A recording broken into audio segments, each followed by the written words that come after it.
শ্রীল প্রভুপাদ কে ছিলেন? তিনি আমাদের আশেপাশের ৮-১০ জন মানুষের মতো নন। শ্রীল প্রভুপাদ আমাদের সমাজের তাবর তাবর ব্যক্তিদের মতো নন। বিশ্বের তাবর তাবর ব্যক্তিগণ সর্বদাই শ্রীল প্রভুপাদের গুণমহিমা কীর্তন করেন, শ্রীল প্রভুপাদের চরণে প্রপত্তি স্বীকার করেন। কারণ তিনি হচ্ছেন শ্রীমন মহাপ্রভুর সেনাপতি ভক্ত। শ্রীমন মহাপ্রভু তিনি ভবিষ্যৎবাণী করেছেন, যদি পাপী ছাড়ি ধর্ম দূর দেশে যায়, মোর সেনাপতি ভক্ত যাইবে তথায়। এটি শ্রীচৈতন্য মঙ্গল গ্রন্থে উল্লেখ রয়েছে, যেটি স্বীকৃত শাস্ত্র। আমাদের আচার্যগণ এই স্বীকৃতি প্রদান করেছে।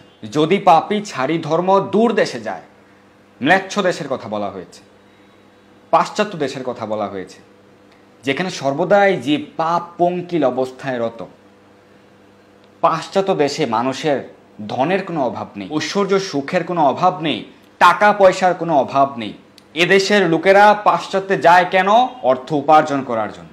কারণ পাশ্চাত্য হচ্ছে অর্থ আর প্রাচুর্যে পরিপূর্ণ।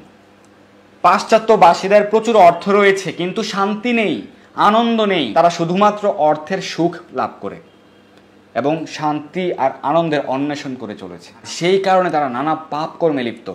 তাদের মধ্যে কেউ ভাবতো যে মৈথুন সুখ ভোগ করলে মনে হয় আনন্দ পাবে, শান্তি পাবে। তার প্রতিনিয়ত সেটি করে কিন্তু আনন্দ পায় না। তাদের মধ্যে পাশ্চাত্যবাসীরা ভাবে জুয়া খেললে হয়তো আনন্দ পাবে, আনন্দ পায় না। তারা ভাবে যে আমিষ আহার করলে আনন্দ পাবে, পায় না। তারা ভাবে যে নেশা গ্রহণ করলে আনন্দ পাবে, কিন্তু পায় না।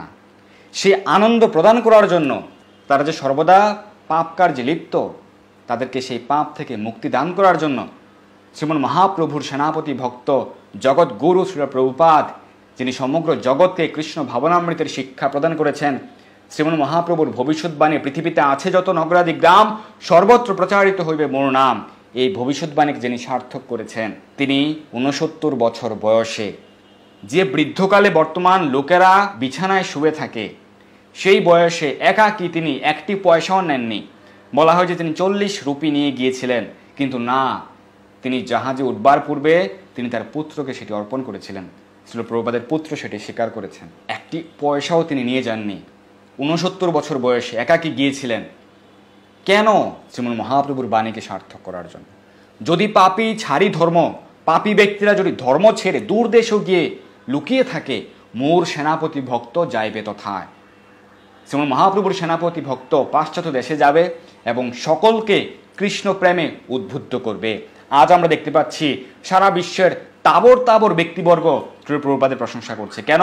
কারণ শ্রীল প্রভুপাদের কারণে আজ প্রতিটি নগরে, প্রতিটি গ্রামে, আমেরিকার নিউ ইয়র্ক থেকে শুরু করে সাউথ আফ্রিকা সহ উত্তর আমেরিকা, দক্ষিণ আমেরিকা, আফ্রিকা, ইউরোপ, এশিয়ার প্রত্যেকটি দেশে আজকে কি হচ্ছে? প্রত্যেকটি দেশে আর প্রত্যেকটি রাজপথে হরে কৃষ্ণ কৃষ্ণ কৃষ্ণ হরে হরে, হরে রাম রাম রাম হরে হরে, এই দিব্য শব্দ তরঙ্গ কৃষ্ণ নাম উচ্চারিত হচ্ছে, প্রতিধ্বনিত হচ্ছে। পরম পুরুষোত্তম ভগবান শ্রীকৃষ্ণ তিনি অত্যন্ত সন্তুষ্ট শ্রী প্রভুপাদের প্রতি, কারণ তিনি ভগবান শ্রীকৃষ্ণের প্রেরিত দূত, তিনি ভগবান শ্রীকৃষ্ণের পার্ষদ। সেই কারণে তার পক্ষে সম্ভব হয়েছে। এবং বিশ্বের তাবর তাবর ব্যক্তিবর্গ, আমেরিকা, ভারত, ইংল্যান্ড, বিশ্বের যে উন্নত দেশসমূহ, সেই উন্নত দেশগুলির যে রাষ্ট্রপ্রধান, তাদের থেকে শুরু করে বিশ্বের বড় বড় দার্শনিক, বড় বড় সমাজকর্মী, বড় বড় বিশিষ্ট ব্যক্তিবর্গ সকলেই শ্রীল প্রভুপাদের প্রশংসায় পঞ্চমুখ। তারা শ্রীল প্রভুপাদের অবদান স্বীকার করেছেন। আজ যদি শ্রীল প্রভুপাদ না হতো, তাহলে আমার আপনার অবস্থা কি হতো আপনি একবার ভেবে দেখুন। কলিযুগের কারণে, কলিযুগের প্রভাবে, কলির প্রভাবে কি করতো আজ সনাতনীরা? কোন অবস্থায় যেত আজ সনাতন সমাজ? একটিবার চিন্তা করুন। যার কৃতজ্ঞতা বোধ রয়েছে যার হৃদয়ে, সে অবশ্যই শ্রীল প্রভুপাদের এই কৃতকার্যের সম্পূর্ণভাবে প্রশংসা করবে। যদি করে তাহলে সে কৃতজ্ঞ, যদি সে না করে তাহলে অকৃতজ্ঞ। যদি কেউ ইসকনের বদনাম করে, সমালোচনা করে, সে হচ্ছে অকৃতজ্ঞ। যারা অকৃতজ্ঞ তাদেরকে ভগবান পছন্দ করেন না। অবশ্যই কৃতজ্ঞতা স্বীকার করতে হবে। কেন কৃতজ্ঞতা স্বীকার করতে হবে? কারণ পৃথিবীর সকল সনাতন ব্যক্তিবর্গ শ্রীল প্রভুপাদের কাছে ঋণী। সেই কারণে কৃতজ্ঞতা স্বীকার করতে হবে। যেখানে পৃথিবীর বড় বড় সংগঠন চিন্তা করছে, চেষ্টা করছে কিভাবে শ্বেতাঙ্গ এবং কৃষ্ণাঙ্গদের মধ্যে আলিঙ্গন করানো যায়, কিভাবে পৃথিবীতে ভ্রাতৃত্ব বোধ সৃষ্টি করা যায়। সেই কারণে তারা হাজার হাজার কোটি টাকার প্রকল্প বাস্তবায়ন করতে পারছে না। সেইখানে শ্রী প্রভুপাদের কারণে আজ সারা পৃথিবীতে শ্বেতাঙ্গ এবং কৃষ্ণাঙ্গ ভক্তগণ একই সঙ্গে দুই বাহু তুলে নৃত্য করে, একই সঙ্গে বসে প্রবচন শ্রবণ করে, একই সঙ্গে বসে ভগবানের মহাপ্রসাদ আস্বাদন করেন। সকলের মধ্যে কি ভ্রাতৃত্ব বোধ। শ্রী প্রভুপাদের কারণে আজকে যুবকরা কি করছে? নেশা করছে না, যা হচ্ছে প্রত্যেকটি দেশের আইন অনুযায়ী নেশা নিষেধ। আজ ইসকনের কারণে, শ্রী প্রভুপাদের কারণে এই যুবকরা নেশা করছে না, যারা শ্রী প্রভুপাদের সান্নিধ্যে এসেছে। এই যে লক্ষ কোটি যুবক নেশা করছে না, এতে কার উন্নয়ন হচ্ছে? সমাজের উন্নয়ন হচ্ছে, দেশের উন্নয়ন হচ্ছে, বিশ্বের উন্নয়ন হচ্ছে। ইসকনের কারণে, শ্রী প্রভুপাদের কল্যাণে, শ্রী প্রভুপাদের কারণে আজ যুবকেরা অবৈধ সঙ্গ করছে না, তারা জুয়া খেলছে না, নির্বিচারে জীবদেরকে হত্যা করছে না। এর ফলে আজ বিশ্বে শান্তি প্রতিষ্ঠায় সর্বাঙ্গীন সব থেকে বড় ভূমিকায়, অগ্রগণ্য ভূমিকায় রয়েছেন শ্রী প্রভুপাদ। Doctor A.N. বেশাম বলেছেন, শ্রী প্রভুপাদ এমন এক গৃহ নির্মাণ করে গেছেন যেখানে সারা পৃথিবীর মানুষ আশ্রয় পেতে পারে। এমন একটি বাড়ি বানিয়ে গেছেন শ্রী প্রভুপাদ। পৃথিবীতে এরকম কোনো বাড়ি নেই যে বাড়িতে এত বেশি মানুষ, 700 কোটি মানুষ আশ্রয় নিতে পারবে।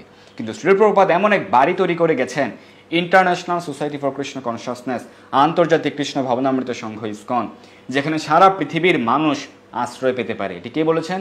Doctor A.N. বেশাম। ভারতের প্রাক্তন প্রধানমন্ত্রী শ্রী লাল বাহাদুর শাস্ত্রীজি তিনি বলেছেন, শ্রীল অভয় চরণারবিন্দ ভক্তিবেদান্ত স্বামী প্রভুপাদ এক অমূল্য কর্তব্য সম্পাদন করে গেছেন এবং মানব সমাজের মুক্তির জন্য তার রচিত গ্রন্থগুলি এক অমূল্য অবদান, এক অনবদ্য অবদান। ভগবান জগন্নাথ কতটা না কৃপাময়, তিনি ভক্তদেরকে দর্শন দেবার জন্য রাজপথে নেমে আসেন। শুধুমাত্র শ্রীক্ষেত্র পুরীধামে রথযাত্রা অনুষ্ঠিত হতো। পৃথিবীর নানা প্রান্ত থেকে ভক্তগণ সেখানে কয়জনে বা যেতে পারতেন? ধরুন কেউ আমেরিকায় বসে আছে, কেউ রাশিয়াতে আছে, কয়জনে বা যেতে পারবে পুরীধামে রথযাত্রা অংশগ্রহণ করার জন্য, ভগবানের দর্শন পাবার জন্য? অনেকে বৃদ্ধ রয়েছেন, অনেকে অসুস্থ রয়েছেন, কিভাবে যাবেন? তাই ভগবান জগন্নাথের ইচ্ছায় শ্রী প্রভুপাদের মাধ্যমে আজ সারা পৃথিবীতে রথযাত্রা অনুষ্ঠিত হচ্ছে। ভগবান জগন্নাথ প্যারিস থেকে শুরু করে নিউ ইয়র্ক, জোহান্নেসবার্গ থেকে শুরু করে লন্ডন, সারা পৃথিবীর সর্বত্র আজ রথযাত্রা মহোৎসব পালিত হচ্ছে। শ্রী প্রভুপাদের কারণে আজ সারা পৃথিবীর মানুষ কৃষ্ণ ভাবনামৃত গ্রহণ করছে। সারা পৃথিবীর মানুষ আজ সমস্ত পাপ কর্ম থেকে মুক্ত হয়ে ভগবানের চরণে শরণাপন্ন হচ্ছে। শ্রী প্রভুপাদের কারণে আজ সারা পৃথিবীতে প্রায় 10 কোটির বেশি মানুষ কৃষ্ণ ভাবনামৃতে যুক্ত হয়েছে। শ্রী প্রভুপাদকে কেন জগৎগুরু বলা হয়? কারণ তিনি সমগ্র বিশ্ববাসীদেরকে কৃষ্ণ ভাবনামৃতের যে বিজ্ঞান, সেই শিক্ষা প্রদান করেছেন। তিনি গুরু পরম্পরা ধারায় রয়েছেন এবং সঠিকভাবে, যথাযথভাবে তিনি শিক্ষা প্রদান করেছেন সমগ্র জগৎবাসীকে। তাই সমগ্র জগতের তিনি গুরু। জগৎগুরু অনেকেই হতে পারেন। ভগবান শ্রীমন নিত্যানন্দ প্রভুকেও জগৎগুরু বলা হয়, ভগবান শ্রী শিবকেও জগৎগুরু বলা হয়, এবং তাঁদের পরম্পরার ধারায় যারা এই শিক্ষাকে, ভগবান শ্রীকৃষ্ণ থেকে এই বৈদিক জ্ঞানের শিক্ষা প্রবাহ যারা যথাযথভাবে নিয়ে এসছেন, তাদের মধ্যে অন্যতম হচ্ছেন শ্রী প্রভুপাদ। তাই তাকেও জগৎগুরু বলা হয়েছে। কৃষ্ণ কৃপা শ্রীমূর্তি, তিনি হচ্ছেন এমন এক ব্যক্তিত্ব যিনি সকলের মাঝে কৃষ্ণ কৃপা বিতরণ করেছেন, নির্বিচারে সকলকে অকাতরে যেমন মহাপ্রভুর সেই কৃষ্ণ প্রেম তিনি বিতরণ করেছেন। সেই শ্রী প্রভুপাদের চরণে আমি প্রণাম নিবেদন করছি। তার নিকট আমরা সকলে কৃতজ্ঞ। তো সেই কারণে শ্রী প্রভুপাদের আবির্ভাব তিথি মহোৎসব 8 সেপ্টেম্বর, সে উপলক্ষে যারা আমরা কৃতজ্ঞতা পোষণ করি, কৃতজ্ঞতা পোষণ করা উচিত। আমরা সকলে শ্রী প্রভুপাদের চরণে পুষ্পাঞ্জলি অর্পণ করতে পারি, অন্তত একটি পুষ্প অর্পণ করতে পারি। কেউ চাইলে দুপুর 12টা পর্যন্ত উপবাস করতে পারি। সূর্য উদয়ের পর সকাল 6টায়, সকাল 7টায় অল্প পরিমাণ কয়েক দানা অন্ন বা রবিশস্য গ্রহণ করে এরপর আমরা দুপুর 12টা পর্যন্ত উপবাস পালন করতে পারি এবং আমরা শ্রী প্রভুপাদের নিকট প্রার্থনা করতে পারি যেন আমরা সকলে কৃষ্ণ প্রেম ও ভক্তি লাভ করতে পারি, ভগবানের বিশেষ কৃপা লাভ করতে পারি। শুদ্ধ বৈষ্ণবের মহান আচার্যের কৃপা হলে ভগবান তাড়াতাড়ি সন্তুষ্ট হবেন, ভগবানকে সহজে সন্তুষ্ট করা যাবে, নতুবা নিজের প্রচেষ্টায় বেশি দূর এগিয়ে যাওয়া যাবে না। যারা অনেকে রয়েছেন যারা ইসকনের সমালোচনা করেন, নিন্দা করেন, আপনারা যদি সুস্থ মস্তিষ্কের অধিকারী হন তাহলে এই কাজগুলি করবেন না, এর ফলে মহা অপরাধ হবে। কারণ মহান বৈষ্ণবের নিন্দা করলে আপনি নরককে বিশ্বাস করুন আর না করুন, পলাইতে পথ নাই জম আছে পিছে। আপনাকে কঠিন শাস্তি ভোগ করতে হবে যতদিন চন্দ্র সূর্য থাকবে। তো সেই কারণে শুদ্ধ ব্যক্তিবর্গের, মহান আচার্যের কখনোই নিন্দা বা সমালোচনা করা উচিত নয়, কখনোই ইসকন নিন্দা বা সমালোচনা করা উচিত নয়। আপনি দেখবেন আপনার আশেপাশে যারা ইসকন নিন্দা করে তারা ব্যক্তিগতভাবে হচ্ছে ঠুনকু, তাদের কোনো যোগ্যতা নেই। তারা পৃথিবীর জন্য কি করেছে? অনেকে বলে যে ইসকন কি করেছে, ইসকন কি সমাজ সেবা করেছে? হ্যাঁ, যারা প্রশ্ন তুলে তারা ব্যক্তিগতভাবে কি করেছে? যারা আপনাকে প্রশ্ন তুলে আপনি বলবেন তুমি কি করেছো? ইসকন প্রতিদিন সারা বিশ্বে প্রতিদিন 30 লক্ষ মানুষকে বিনামূল্যে খাওয়াচ্ছে। ইসকন প্রতিদিন 30 লক্ষ প্লেট প্রসাদ বিনামূল্যে বিতরণ করছে। যারা নিন্দা বা সমালোচনা করে তারা কি করছে? তাদের দৌড় কত দূর সেটি বুঝতে হবে। তো সেই কারণে যারা বুদ্ধিমান ব্যক্তি তারা সবসময়ই শ্রী প্রভুপাদের প্রশংসা করেন এবং ইসকনের প্রশংসা করেন। সেই কারণে বিশ্বের তাবর ব্যক্তিবর্গ সর্বদা ইসকনের প্রশংসা করেন, শ্রী প্রভুপাদের প্রশংসা করেন এবং তারা শ্রী প্রভুপাদকে প্রণাম করেন। ব্রিটিশ প্রধানমন্ত্রী থেকে শুরু করে আমেরিকান প্রেসিডেন্ট সকলেই। তো সে কারণে আমাদের কর্তব্য হচ্ছে কারোই সমালোচনা করা উচিত নয়, নিন্দা করা উচিত নয়। ভগবান সরল ভক্তকে পছন্দ করেন, সরলভাবে কৃষ্ণ ভক্তি করা উচিত। আপনি যে মতেই বিশ্বাসী হন, যে ধারায় থাকুন, যে পরম্পরায় থাকুন না কেন, কারো সমালোচনা করবেন না। এবং শুদ্ধ বৈষ্ণবদেরকে, মহান আচার্যবর্গকে, এই পৃথিবীর, এই বিশ্বের উন্নতিতে যাদের অবদান রয়েছে তাদের সেই অবদান স্বীকার করতে হবে। তাহলে আমরা প্রকৃত মনুষ্যত্ব বোধ আমাদের আছে বলে আমরা মনে করতে পারি, না হলে আমরা অমানুষ হয়ে থাকব। অর্থাৎ যারা শ্রী প্রভুপাদের অবমাননা করবে, নিন্দা করবে, সমালোচনা করবে, তাদের ট্যাগলাইন হচ্ছে অমানুষ, অকৃতজ্ঞ। তো সেটি করা উচিত নয়। এই মহান তিথিতে আমাদের তাঁর প্রতি শ্রদ্ধা জ্ঞাপন করা উচিত, কৃতজ্ঞতা বোধ জ্ঞাপন করা উচিত, থ্যাংক ইউ বলা উচিত। থ্যাংক ইউ শ্রী প্রভুপাদ, আপনাকে অনেক অনেক অনেক অসংখ্য ধন্যবাদ। আমাদের হৃদয়ের অন্তঃস্থল থেকে আপনাকে আপনার শ্রী চরণ কমলে আমরা কৃতজ্ঞতা পোষণ করছি।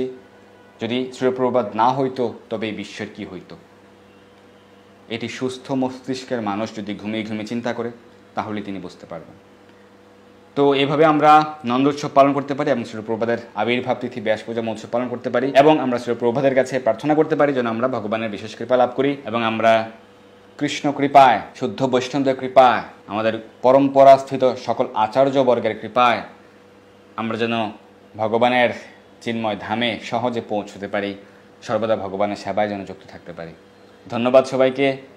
আমার কোনো কথায় কেউ যদি ব্যক্তিগতভাবে কষ্ট পেয়ে থাকেন আমাকে ক্ষমা করবেন, কারণ আমার উদ্দেশ্য হচ্ছে আমরা যেন সকলে নিরপরাধে ভগবানকে সন্তুষ্ট করতে পারি, ভগবানের সেবায় যুক্ত থাকতে পারি। ভালো থাকুন, সুস্থ থাকুন, সর্বদা কৃষ্ণ ভগবানে থাকুন। হরে কৃষ্ণ।